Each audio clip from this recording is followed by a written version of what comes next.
आपका आपके channel art study with अभी में स्वागत है। आज मैं आपके लिए 2004 का प्रश्न पत्र टीजीटी का लेके आई हूँ।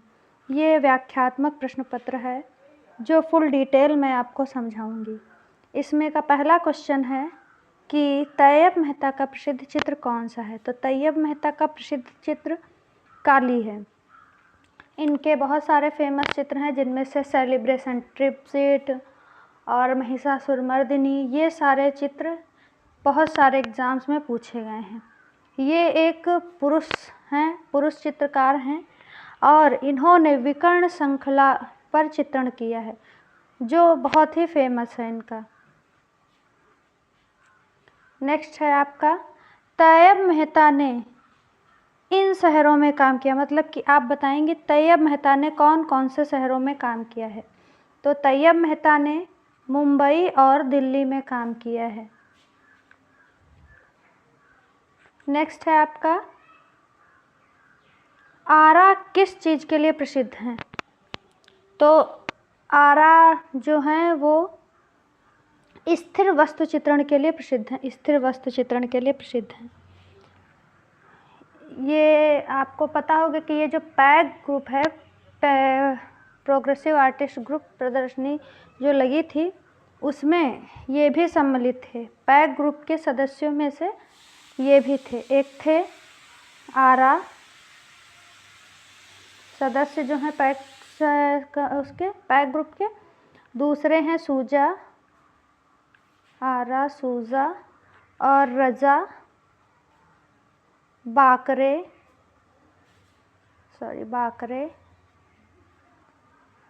और गाडे और हुसैन। ये 4, 5, 6 चित्रकार हैं जिन्होंने पैग ग्रुप की स्थापना की थी।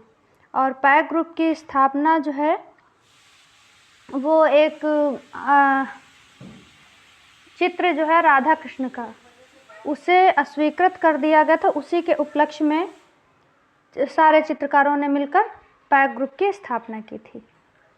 नेक्स्ट है, उड़ीसा के सूर्य मंदिर किस शहर में है। तो उड़ीसा के सूर्य मंदिर जो हैं ये कोणार्क शहर में है। कोणार्क शहर, ठीक। सब लोग पढ़ते हैं कि उड़ीसा सूर्य मंदिर, कोणार्क का सूर्य मंदिर पढ़ते हैं। तो कोणार्क मतलब कोणार्क एक जगह है जो कहाँ है, उड़ीसा में है। यह जो है ये कलिंग शैली का स्वर्णकाल था जब से इसका कोणार्क मंदिर का निर्माण हुआ। कोणार्क के सूर्य मंदिर का निर्माण हुआ।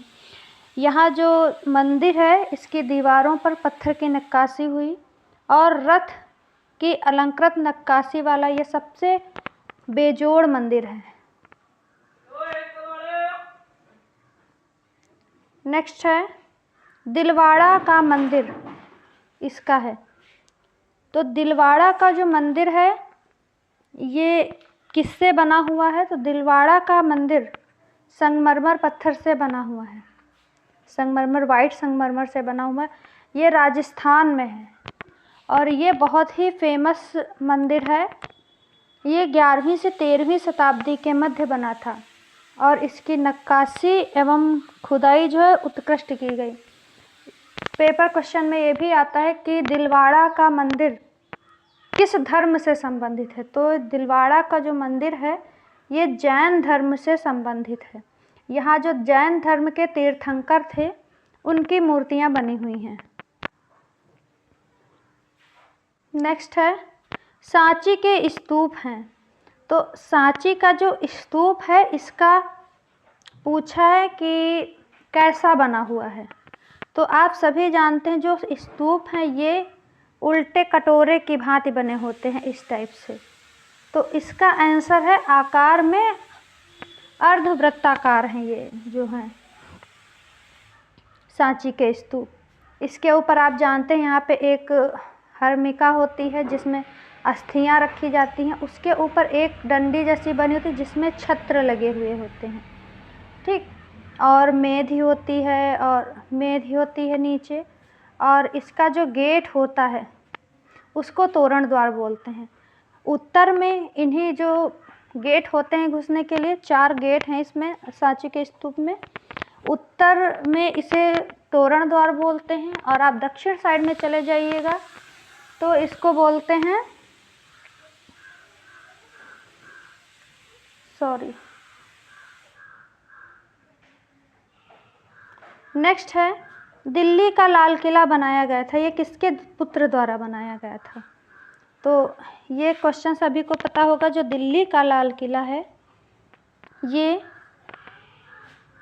जहांगीर के पुत्र द्वारा, यहाँ क्वेश्चन ध्यान से पढ़िएगा, इसमें पूछा है दिल्ली का लाल किला किसके पुत्र के द्वारा बनाया गया था। ठीक, वैसे तो इसे शाहजहां, मेन शाहजहां ने ही बनवाया था। अगर यहाँ ऑप्शन में शाहजहां हो तो आपको कंफ्यूज नहीं होना है, आपको ये ध्यान रखना है कि इसमें प्रश्न क्या कह रहा है। इसमें प्रश्न कह रहा है कि किसके पुत्र द्वारा बनवाया गया है, तो पुत्र शाहजहां जो है वो जहांगीर का था। ठीक, और जहांगीर के समय का जो काल है वो स्थापत्य काल का विश्राम काल कहा गया है, क्योंकि जो जहांगीर है इसे प्रकृति चित्रण करना अधिक पसंद था और वो प्रकृति चित्रण करवाता था। लेकिन जहांगीर ने स्थापत्य के टाइम में ज़्यादा कार्य नहीं किया है, बहुत कम, थोड़ा बहुत किया है, लेकिन ज़्यादा काम नहीं किया। इसीलिए जो जहांगीर का समय है वो स्थापत्य कला के लिए विश्राम काल माना जाता है।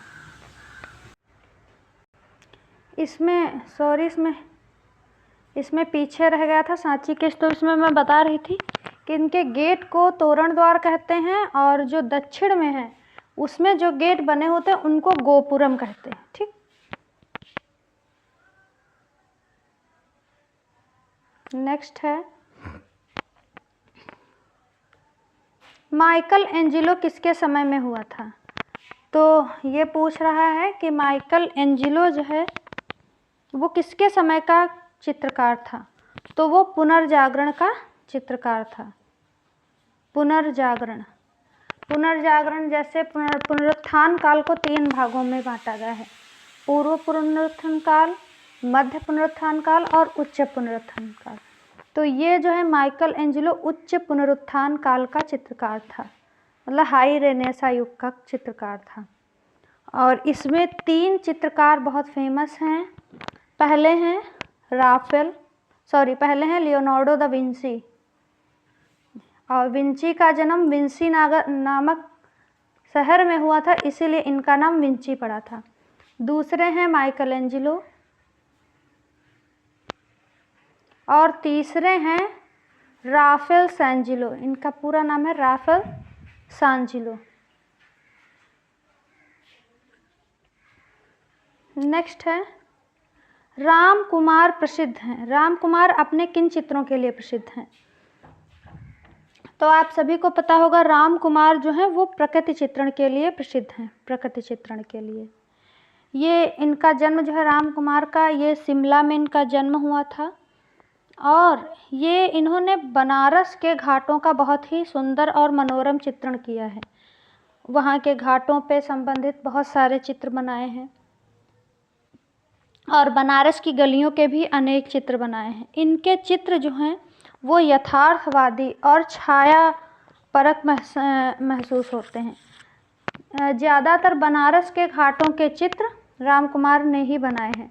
और एक चित्र आता है बनारस में शाम, बनारस में शाम, ये चित्र किसका है? तो ये चित्र है मनु पारेख का।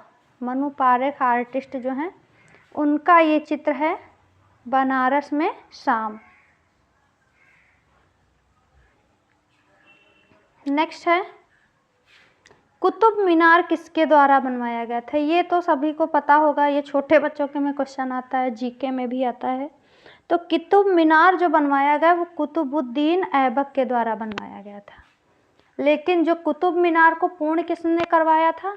तो ये बताया जाता है कि कुतुब मीनार को पूर्ण करवाने वाले जो हैं वो इल्तुतमिश हैं, इन्होंने ही इसे पूर्ण करवाया था।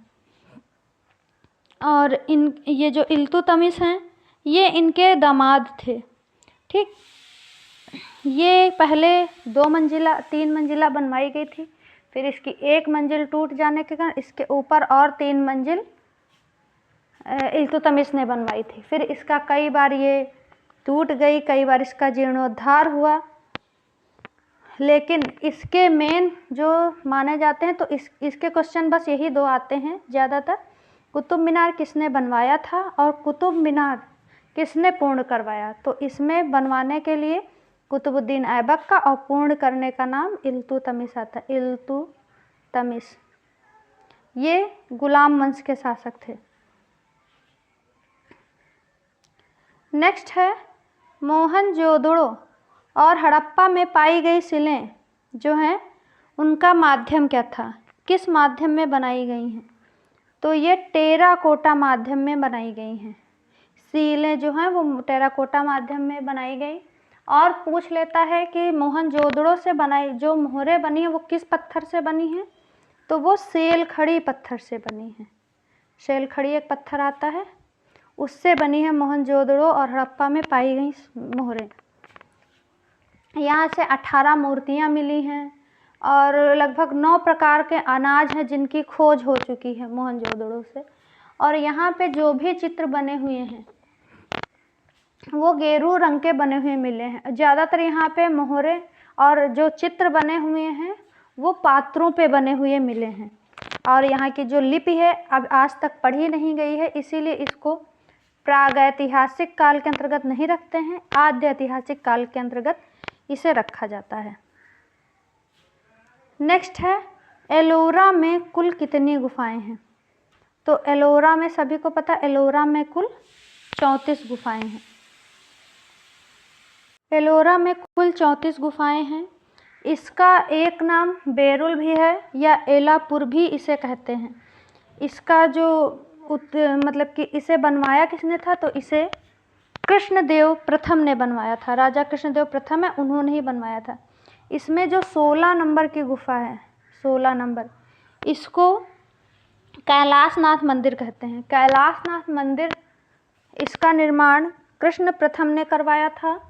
और एक है 15 नंबर गुफा जिसे दशावतार कहते हैं, उसका निर्माण दंतिदुर्ग नामक शासक ने करवाया था। ये जो कैलाश मंदिर है ये विश्व प्रसिद्ध एकास्मक मंदिर है, मतलब कि ये एक ही पत्थर को तराश के बनाया गया मंदिर है। एक ही पत्थर को ले लिया, उसी को तराश के बनाया गया ये मंदिर है।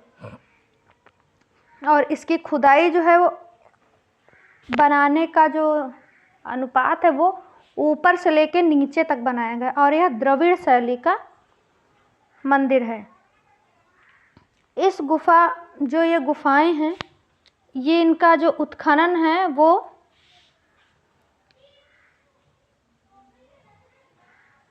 दक्षिण से उत्तर की ओर हुआ है।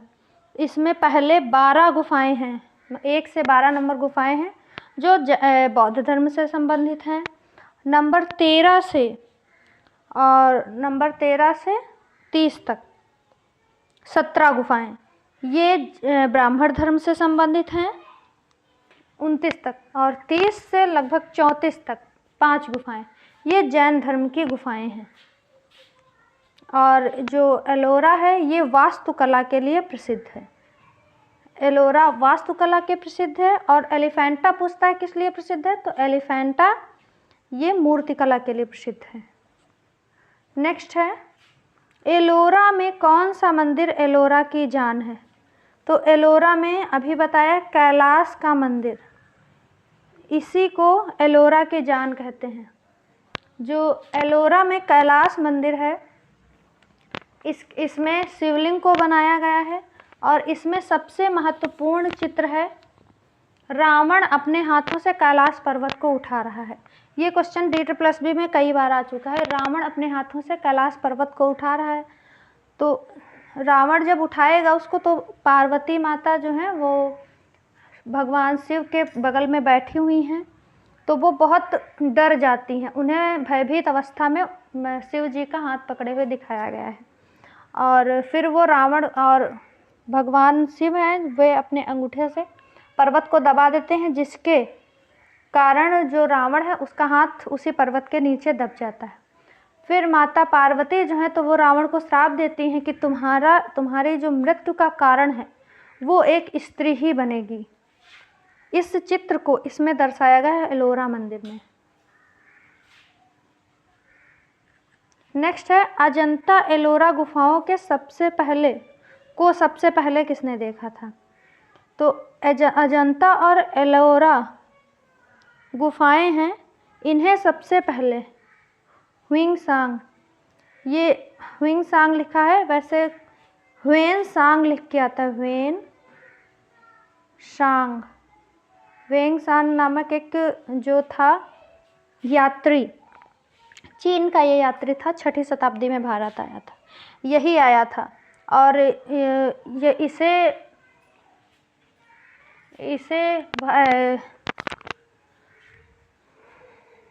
इसे यात्रियों का राजकुमार भी कहते हैं। और इसने बौद्ध तीर्थ स्थलों का भ्रमण किया था, और जो यात्राओं के जो संस्मरण हैं इसने अपनी पुस्तक में लिखे थे। इसने इस गुफा के बारे में बहुत अच्छा वर्णन किया है और कहा है कि इस गहरी घाटी में संघाराम भी निर्मित हैं। संघाराम जानते हैं किसे को कहते हैं? कमेंट करके बताइएगा कि संघाराम किसे कहते हैं। जिसका दीर्घकार, सभागार और पार्श्वभित्तियां इन्हीं चट्टानों के मुखमंडल से अतिरंजित होती हैं। बिहार के चारों ओर पत्थर की भित्ति तथा तथागत बोधिसत्व के जीवन के विविध दृश्य चित्रित हैं। ये दृश्य पूर्णतः यथा तथ्य और सुंदर बनाए गए हैं, और भारत में पहला यात्री आने वाला भी इसी को माना जाता है जो विदेश से आया था। इसने कुछ वर्ष यहाँ के विद्यालय में पढ़ाया भी था। नेक्स्ट, कंदरिया महादेव मंदिर कहाँ पर स्थित है? तो कंदरिया महादेव मंदिर पता है आपको कहाँ स्थित? तो कंदरिया महादेव मंदिर स्थित है खजुराहो में। खजुराहो, यह चंदेल वंश के शासकों ने इसका निर्माण करवाया था। चंदेल वंश के शासकों ने कंदरिया महादेव मंदिर का निर्माण करवाया था। यूनेस्को में भी इसे शामिल किया गया है। और ये कंदरिया महादेव मंदिर जो है वो खजुराहो का सबसे सर्वोत्कृष्ट मंदिर है, और सबसे सर्वोत्कृष्ट और सबसे अच्छा मंदिर है। यहाँ पर नायक नायिकाओं को मनोभावों, शारीरिक सौष्ठव और का बेमिसाल नमूना है। यह इनके छत और खंभों पर उकेरा गया है। नेक्स्ट है गोल गुंबज। गोल गुंबज कहाँ है? तो गोल गुंबज कहाँ है? सभी को पता होगा, बीजापुर कर्नाटक में है। बीजापुर में है, ठीक। और बीजापुर कहाँ है ये पूछ लेता है, बीजापुर कहाँ है? तो बीजापुर वर्तमान में कर्नाटक में है।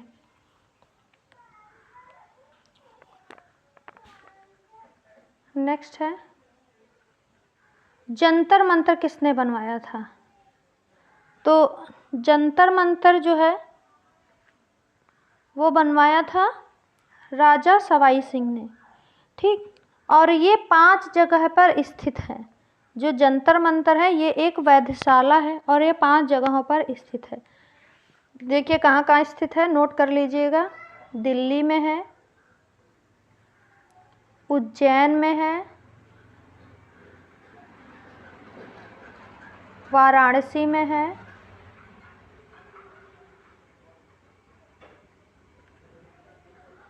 और मथुरा में है,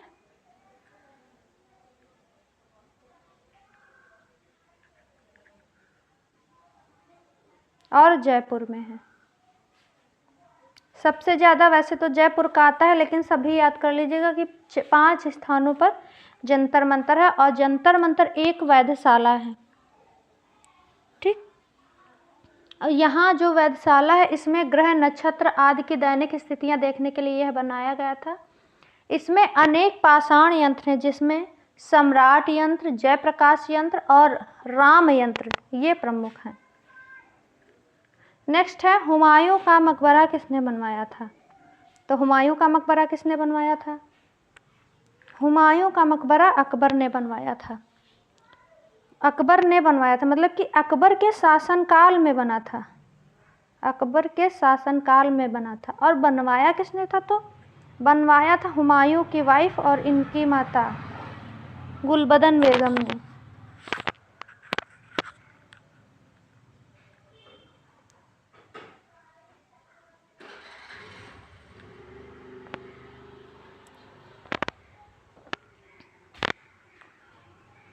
गुलबदन बेगम ने बनवाया था। ये जो है ये दिल्ली में है और ये निजामुद्दीन औलिया की दरगाह के ठीक सामने है।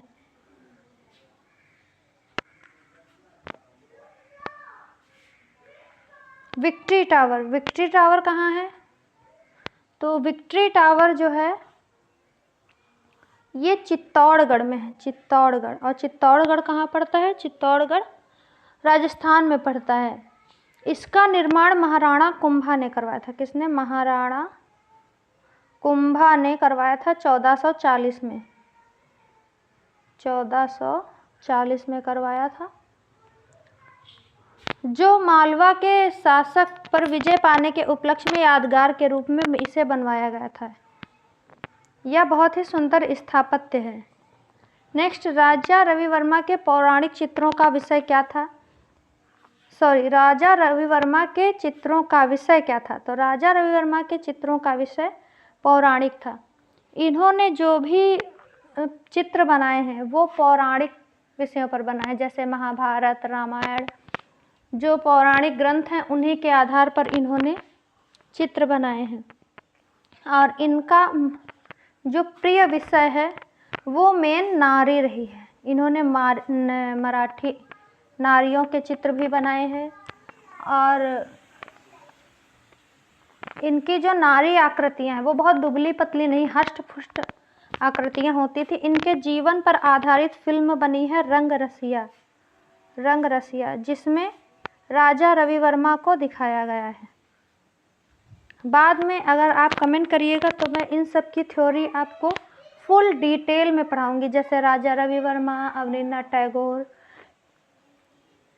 और मेरे चैनल को लाइक सब्सक्राइब कीजिएगा और इसे शेयर करिए, जिसके लिए जो वीडियो है दूसरों तक पहुंचे और उन्हें भी इसका लाभ हो। नेक्स्ट है 1890 ग्रुप कहाँ गठित हुआ था? 1890 ग्रुप ये जो है ये कहाँ गठित हुआ था? तो ये बड़ौदा में हुआ था। बड़ौदा कहाँ है? गुजरात में है।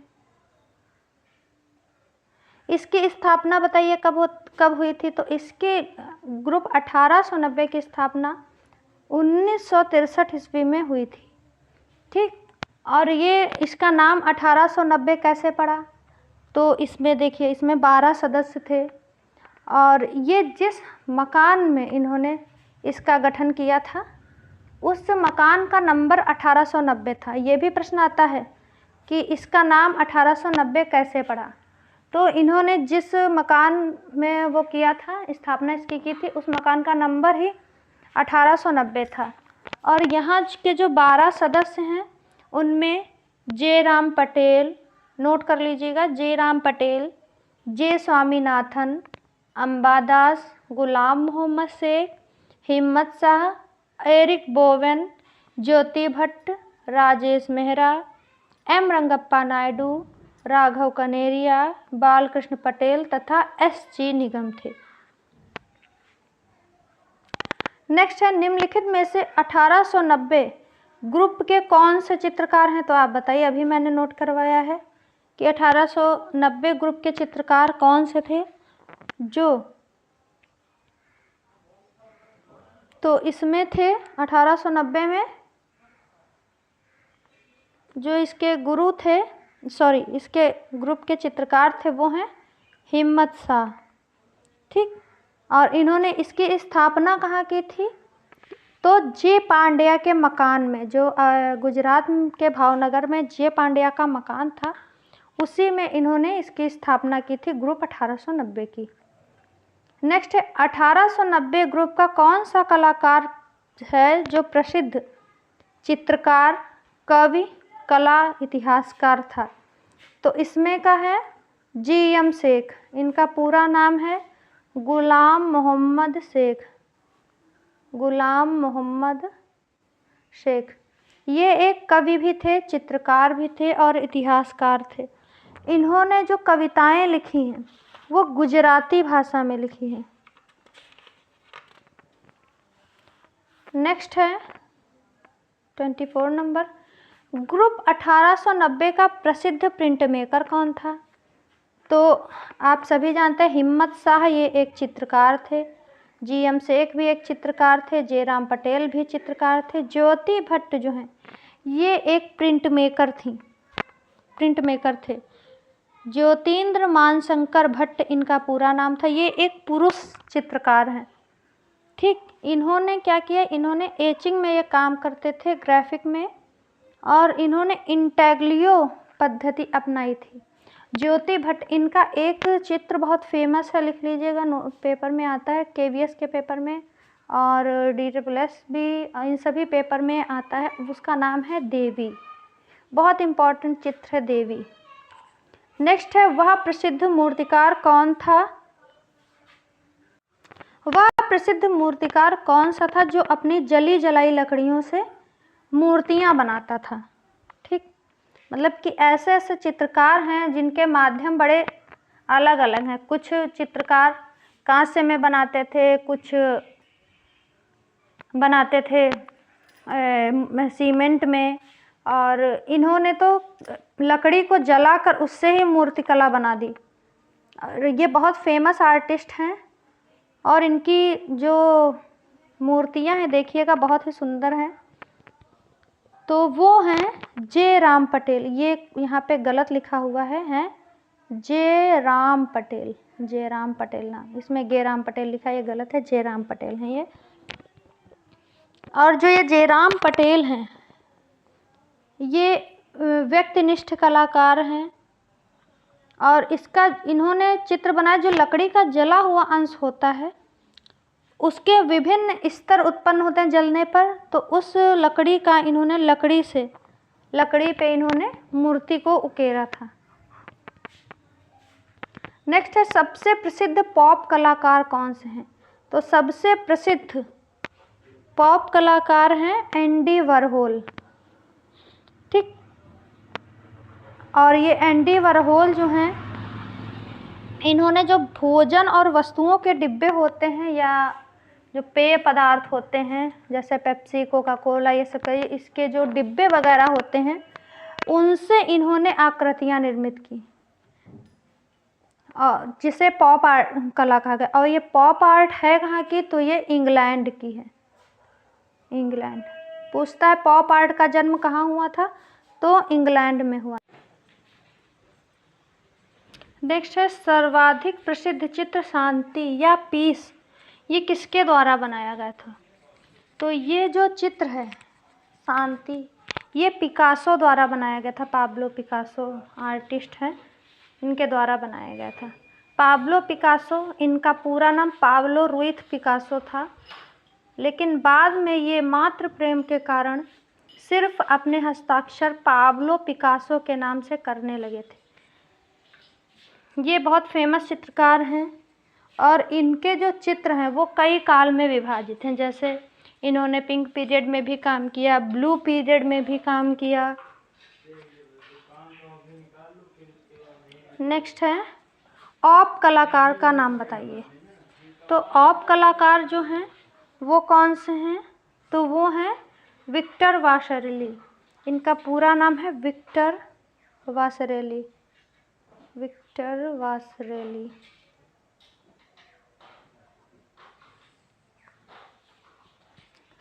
ये इसको नेत्री कला भी कहते हैं। इन्होंने प्रत्यक्ष कला के अंतर्गत इसको रख सकते हैं। 1940 के बाद इन्हें दृष्टिज्ञान हुआ, जिसके कारण इन्होंने नेत्री कला का आरंभ कर दिया था।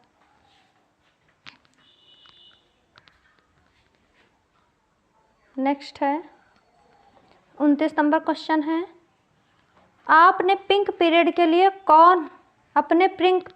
कौन प्रसिद्ध है? तो ये मैंने अभी आपको बताया, पिंक पीरियड के लिए जो आर्टिस्ट हैं वो पाब्लो पिकासो प्रसिद्ध हैं। पाब्लो पिकासो जो इन्होंने 1905 में,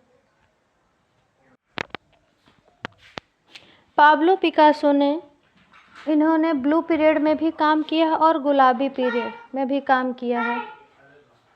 इनके जो मेन चित्र हैं वो हैं नीला काल जो है इनका, ये दुख से, मानवीय दुख के कारण चित्रकार था। ब्लू पीरियड में इनके एक दोस्त जो हैं वो कार्लोस, दोस्त का नाम है इनके, उसकी डेथ हो गई थी, तभी ये बहुत दुखी रहने लगे थे।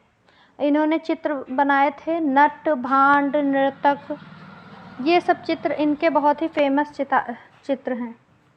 नेक्स्ट है पोटैटो ईटर्स नामक चित्र। पोटैटो ईटर नामक चित्र ये किस चित्रकार का है? तो ये है वॉन गांग का। इसमें वैन गोग लिखा है, इनका नाम है वॉन गॉग। ये एक पश्चिमी कलाकार हैं वैन गॉग, और इनका जो पीरियड है 1880 से 86 का, इसे डच काल भी कहते हैं। इनका फेमस चित्र है पोटैटो ईटर, मतलब आलू भक्षी। ठीक, ये शकल से बहुत ही कुरूप हुआ करते थे। इनके सूरजमुखी चित्र जो है वो भी बहुत प्रसिद्ध है। ये एक बार इनकी प्रेमिका ने इनकी तारीफ़ कर दी थी कि आपका कान बहुत सुंदर, तो इन्होंने उसे अपना कान काट कर भेंट कर दिया था। ठीक, नेक्स्ट है जॉय ऑफ लाइफ नामक पेंटिंग किसकी है? तो जॉय ऑफ लाइफ या जीवन का आनंद, ये हेनरी मैटिस या हेनरी मातिस भी कहते हैं, वैसे हेनरी मातिस ज़्यादातर सुना होगा नाम। तो हेनरी मातिस का प्रसिद्ध चित्र है ये। इन्होंने 1906 में जो द्वितीय एकल प्रदर्शनी हुई थी उसमें रखा गया था। इसे सैलो द अंदेपादा में प्रदर्शित किया गया था। ये एक रेखांकन भी करते थे, लिथोग्राफ भी बनाते थे, छापा चित्र, मूर्तियाँ, सभी टाइप के ये चित्र बनाते थे। ठीक, नेक्स्ट है लंचियन ग्रास नामक पेंटिंग किसने बनाई? तो लंचियन ग्रास पेंटिंग बनाई है मैनेट ने। ये क्वेश्चन बहुत आता है। एक क्लाउड मोने आता है, क्लॉद मोने, और दूसरा है एद्वार माने। ये एद्वार माने को ही मैनेट लिखा गया है। आधुनिक चित्रकला के इतिहास में 1863 में जो है ये अस्वीकृत कलाकारों की जो प्रदर्शनी हुई थी उसमें आयोजित ये चित्र था तृण पर भोज। इसमें इनकी बहुत लंचियन ग्रास की बहुत कटु आलोचना हुई थी, जिसके कारण इन्होंने इसी से इन्होंने इसकी कटु आलोचना हुई थी, और यही इनका बहुत महत्वपूर्ण चित्र था। नेक्स्ट है अजंता के चित्र किससे संबंधित हैं? तो अजंता के चित्र जो हैं वो बुद्ध से संबंधित हैं, मतलब अजंता के सभी चित्र बौद्ध धर्म से संबंधित हैं, ये आप सभी को पता है। और जो अलंकारिक आलेखन हैं वो अजंता की 1-2 गुफा में ज़्यादातर बनाए गए हैं, और ये बौद्ध धर्म से संबंधित गुफा है। इन चित्रों में पवित्र धर्म चिन्ह सम्मिलित हैं, साथ ही बुद्ध की जन्म जन्मांतर की जीवन कथाएं हैं, जिन्हें जातक कथाएं कहते हैं। और जातक कथाएं कितनी हैं? तो जातक कथाएं 547 हैं।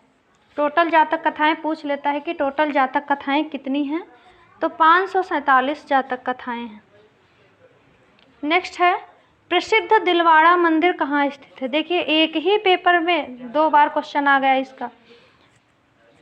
तो ये दिलवाड़ा का जो मंदिर है ये माउंट आबू में स्थित, पहले आया था कि किससे बना हुआ है, तो सफ़ेद संगमरमर से बना हुआ है। और कहाँ पर स्थित है? तो ये माउंट आबू ये राजस्थान में है, राजस्थान में माउंट आबू।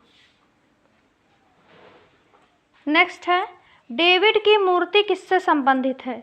तो डेविड की मूर्ति मैंने आपको एक आर्टिस्ट बताए हैं हाई रिनेसा के, जो बहुत ही फेमस आर्टिस्ट हैं माइकल एंजिलो, इनके द्वारा बनाई गई डेविड की मूर्ति है।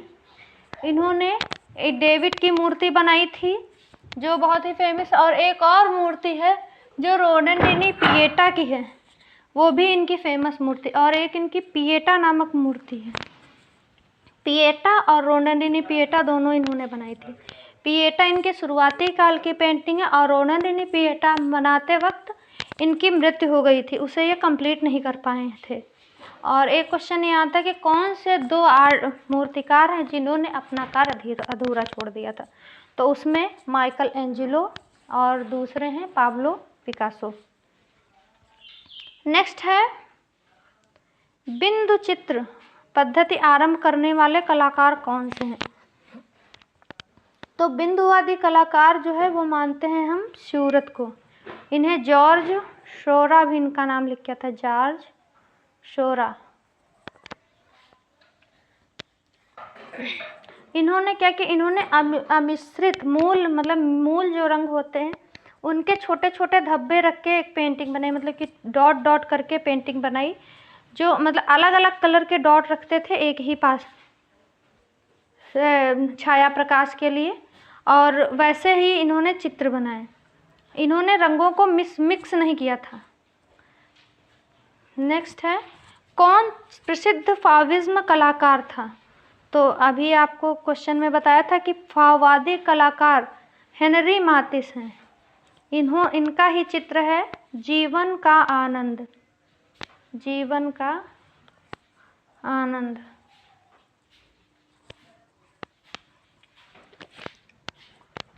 नेक्स्ट है केजी सुब्रमण्यम की प्रसिद्ध पेंटिंग कौन सी है?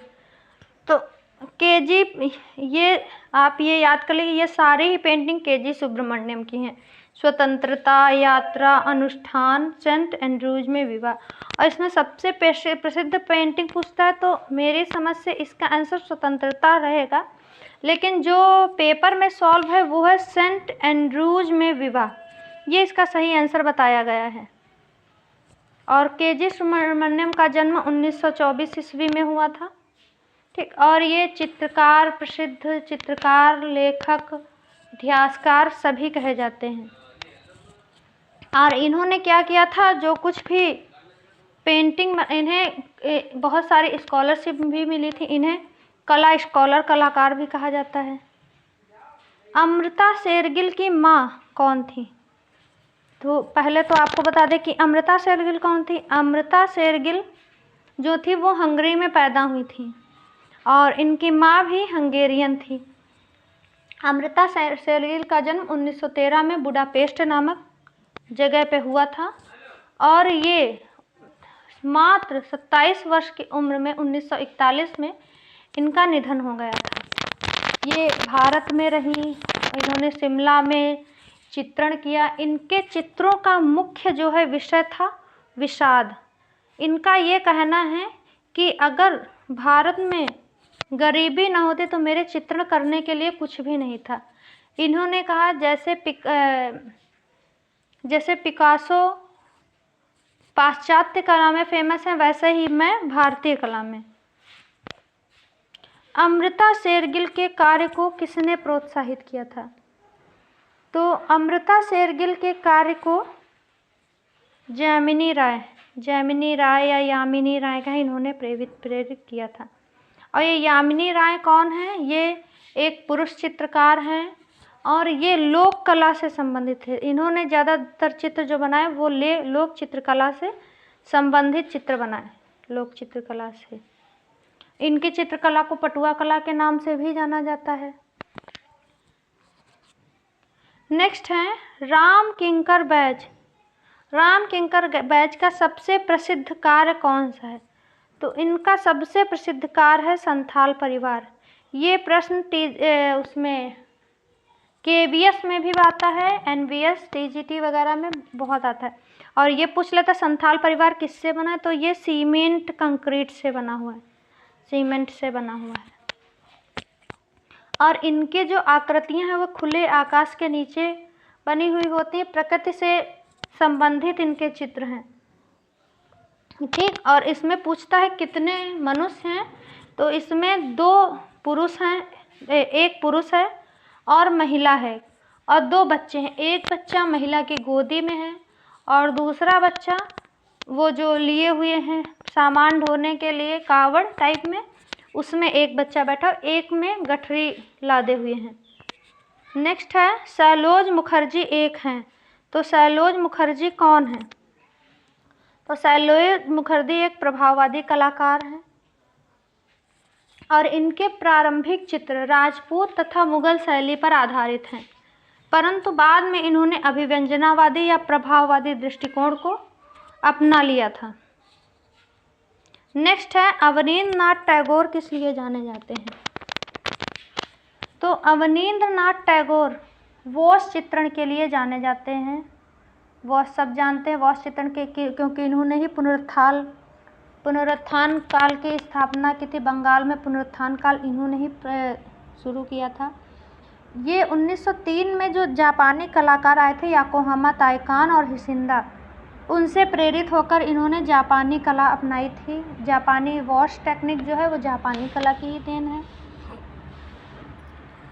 इनका जन्म 1871 में हुआ था। अवनींद्रनाथ का जन्म भी पूछ लेता है कब हुआ था। नेक्स्ट, ययाति पेंटिंगों की श्रृंखला किसने बनाई? तो ययाति पेंटिंगों की श्रृंखला सभी को पता है किसने बनाई थी, तो रामचंद्र नायर ने बनाई थी। और ये ययाति है क्या? ये महाभारत की एक श्रृंखला है, महाभारत की। इसमें क्या है, 12 पैनल हैं और 13 मूर्तियां हैं।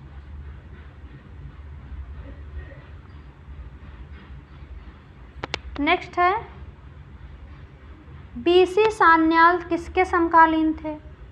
तो बीसी सान्याल जो हैं वो अमृता शेरगिल के समकालीन हैं। और बीसी सान्याल, इनका पूरा नाम है भावेश चंद्र सान्याल।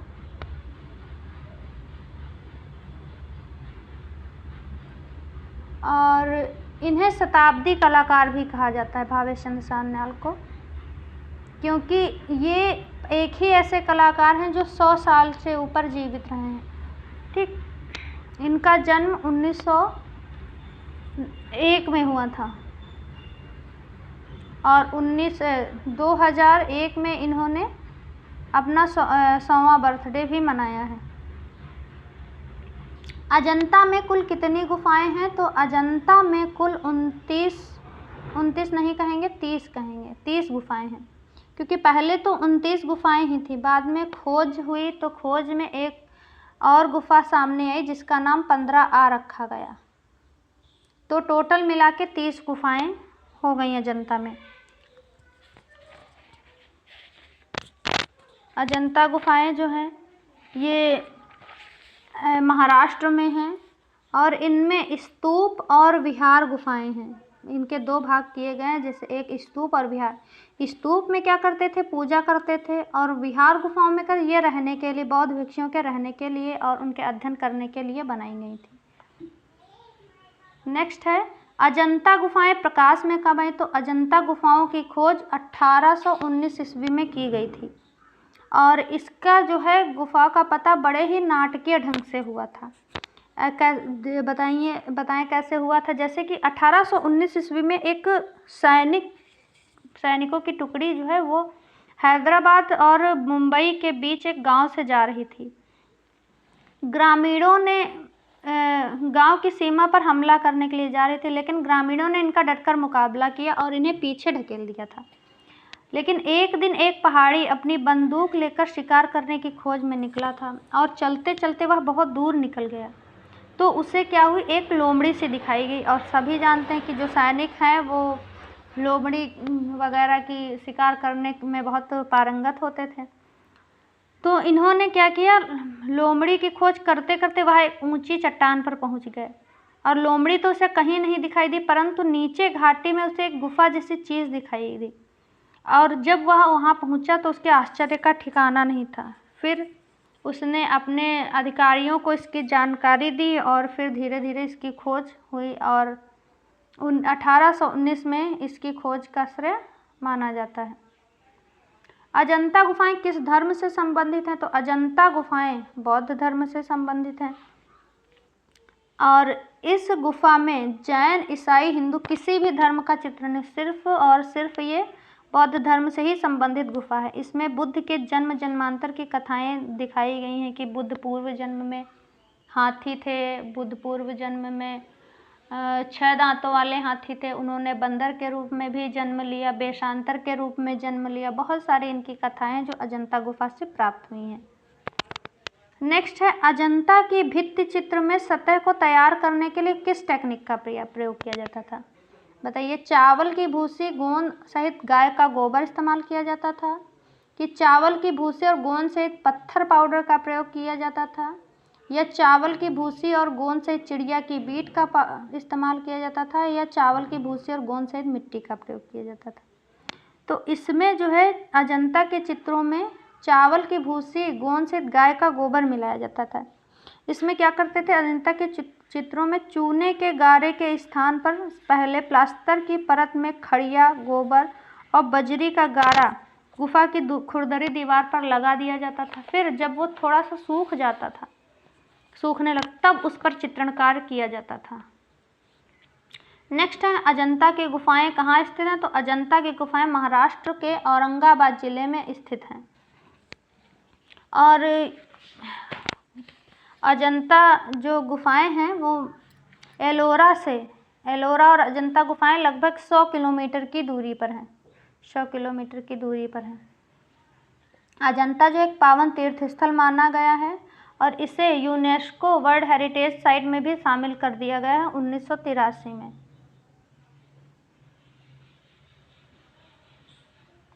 नेक्स्ट है 51